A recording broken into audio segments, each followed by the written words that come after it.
بادشاہ نے ایک طوطا پال رکھا تھا۔ وہ طوطا بادشاہ کا بہت وفادار تھا اور بادشاہ سے انسانوں کی طرح باتیں کرتا تھا۔ ایک دن بادشاہ ایک سفر پر روانہ ہوا۔ ملکہ نے بادشاہ کی غیر موجودگی کا فائدہ اٹھاتے ہوئے وزیر کو اپنے کمرے میں بلوایا۔ جب وزیر کمرے میں داخل ہوا تو ملکہ نے کہا کہ میں بہت عرصے سے انتظار میں تھی کہ تم سے اپنے دل کی بات کہوں۔ میں تمہیں بہت پسند کرتی ہوں اور تجھ سے شادی کرنا چاہتی ہوں، مگر بادشاہ کو راستے سے ہٹانا تمہارا کام ہے۔ وزیر دل ہی دل میں بڑا خوش ہوا اور کہا کہ میں بادشاہ کو راستے سے ہٹاؤں گا۔ بادشاہ کا طوطا یہ سب باتیں سن رہا تھا۔ جب بادشاہ واپس آیا تو طوطے نے سب کچھ بادشاہ کو بتا دیا۔ بادشاہ کو شدید غصہ آیا اور سیدھا ملکہ کے پاس آیا اور کہا، سچ سچ بتا دو ورنہ ابھی تجھے زمین میں زندہ دفن کر دوں گا۔ ملکہ نے کہا، آپ کا طوطا جھوٹ بول رہا ہے۔ بادشاہ نے کہا، یہ طوطا میرا محسن ہے۔ میں ہامون بادشاہ کی طرح احسان فراموش نہیں ہوں کہ اس طوطے کی بات کا یقین نہ کروں۔ ملکہ نے پوچھا، ہامون بادشاہ کون ہے؟ بادشاہ نے کہا، ہامون بادشاہ کو ایک جلد کی عجیب سی بیماری لگ گئی تھی۔ پوری سلطنت میں اس کا علاج کوئی نہ کر سکا۔ پھر ایک حکیم نے اپنے علم سے اس کا علاج کیا۔ بادشاہ کی جلد مکمل طور پر ٹھیک ہو گئی۔ بادشاہ نے حکیم کو بہت سے انعامات سے نوازا تو وزیر حکیم سے حسد کرنے لگا اور کہا کہ بے شک حکیم نے آپ کا علاج کیا ہے، مگر یہ وقتی طور پر عارضی علاج ہے، اور یہ حکیم ایک جاسوس ہے جو ہمارے ملک میں جاسوسی کرنے آیا ہے۔ بادشاہ نے فوراً حکیم کے سر قلم کرنے کا حکم دیا۔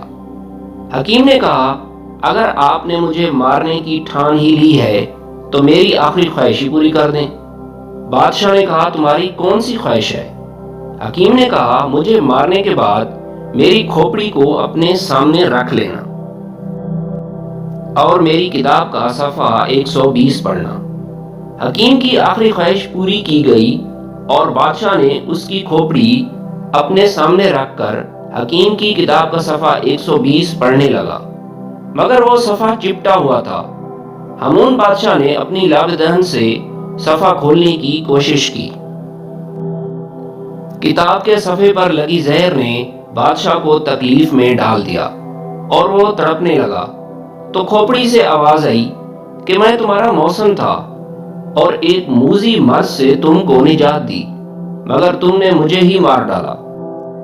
اب یہی تمہارا انجام ہے۔ ملکہ نے جب یہ ساری کہانی سنی تو کہا کہ اے بادشاہ سلامت، میں یہ ثابت کروں گی کہ آپ کا یہ طوطا جھوٹ بولتا ہے۔ یہ کہہ کر ملکہ نے ایک چال چلی۔ اس نے اپنی کنیز کو کہا کہ آج ساری رات تم اس طوطے کے اوپر تھوڑا تھوڑا پانی ڈالتی رہنا، اور دوسری کنیز سے کہا کہ تم ساری رات طوطے کے نیچے بیٹھ کر چکی چلاتی رہنا۔ جب صبح ہوئی تو ملکہ نے کہا، بادشاہ سلامت، رات موسم کیسا تھا؟ بادشاہ نے کہا، موسم بالکل صاف تھا۔ ملکہ نے کہا، اب اپنے طوطے سے پوچھیں کہ رات موسم کیسا تھا۔ بادشاہ نے اپنے طوطے سے پوچھا، میاں مٹھو، رات موسم کیسا تھا؟ طوطے نے کہا، کیا بتاؤں، ساری رات بارش ہوتی رہی اور بادل گرجتے رہے۔ ملکہ کی چال کامیاب رہی اور بادشاہ نے اپنے طوطے کو جھوٹا سمجھ کر مار ڈالا۔ کچھ دن بعد یہ بات ثابت ہو گئی کہ ملکہ اور وزیر کا کوئی چکر چل رہا ہے، اور بادشاہ نے ان دونوں کو رنگے ہاتھوں پکڑ لیا۔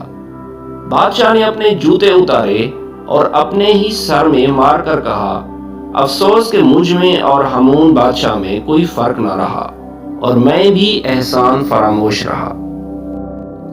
ایک انسان ہونے کے ناطے ہمیں بھی یہ سوچنا چاہیے کہ اللہ تعالیٰ کے ہم پر بہت سارے احسانات ہیں جن کا شمار کرنا بھی ناممکن ہے۔ کیا ہم بھی احسان فراموش تو نہیں؟ کیا جس طرح ہم کو اپنے رب کی عبادت کرنی چاہیے تھی ہم نے ویسی عبادت کی ہے، یا عبادت کو بوجھ سمجھا؟ رات کو سونے سے پہلے یہ بات ضرور سوچئے گا۔ خدا سے دعا ہے کہ وہ ہمیں خلوص نیت سے عبادت کرنے کی توفیق دے اور ہمارے گناہوں کو معاف کر دے، آمین۔ ویڈیو پسند آئی ہے تو لائک اور شیئر ضرور کیجیے گا۔ ملتے ہیں آپ کی خدمت میں نئی ویڈیو کے ساتھ، تب تک کے لیے اجازت دیجیے، اللہ حافظ۔